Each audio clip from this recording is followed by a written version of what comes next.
এই ছাত্রলীগ নিষিদ্ধ করে দিন। যারা আমার মায়ের বুক খালি করবে তারা এদেশের শিক্ষাঙ্গনগুলোকে কসাইখানায় পরিণত করবে। আমার মায়ের সন্তানেরা পড়তে গিয়ে লাশ হয়ে মায়ের করে ফিরে আসবে। এমন ছাত্র রাজনীতি আমরা দেখতে চাই না।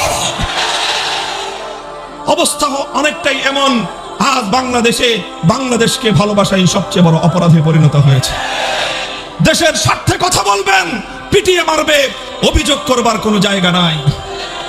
সংগ্রামী সাথী ও বন্ধুগণ, আমার কথা হলো এভাবেই অন্যায়, অবিচার, জুলুম, শোষণ, দুর্নীতি, জনগণের সম্পদ লুণ্ঠন ফিরিস্তি কয়টার দিব? কয়টার কথা বলবো?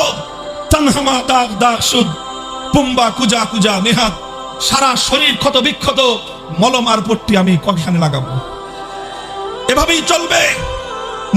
মুসলমানদের জনপদ, মুসলমানদের দেশ যতদিন পর্যন্ত কোরআন সুন্নাহ খেলাফতে রাশেদার শাসনের দিকে ফিরে না যাবে, গণতন্ত্র দিয়ে মুক্তি আসবে না, সমাজতন্ত্র দিয়ে জনগণের অধিকার প্রতিষ্ঠা হবে না, কোন তন্ত্র মন্ত্র জাতির মুক্তি আনতে পারবে না।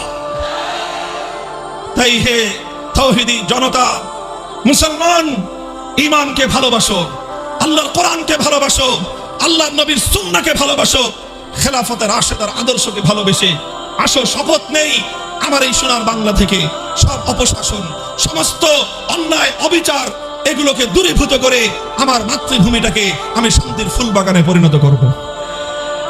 মুহতারাম হাজিরিন, আমি আবার কোরআনের সেই আয়াতের দিকে পুনরাবৃত্তি করছি।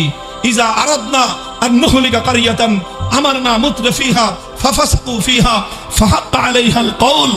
যখন এভাবেই নবীর বিরুদ্ধে কটূক্তি হয় ব্রাহ্মণবাড়িয়ায়, যখন এভাবেই নবীর বিরুদ্ধে কটূক্তি হয় বোরহানুদ্দিনে, যখন এভাবেই আবরার ফাহাদরা নিহত হয় বুয়েটের মাটিতে, যখন এভাবেই নুসরাতরা নিহত হয় এই বাংলার জনপদে, যখন এভাবেই ফেলানিরা ঝুলে থাকে আমাদের সীমান্তের কাঁটাতারে, একটার পর একটা যখন এভাবে অন্যায় ঘটতে থাকে, তার প্রতিবাদ হয় না, তার প্রতিকার হয় না, তখন সর্বশেষ আসমান থেকে খোদার গজব নেমে আসে।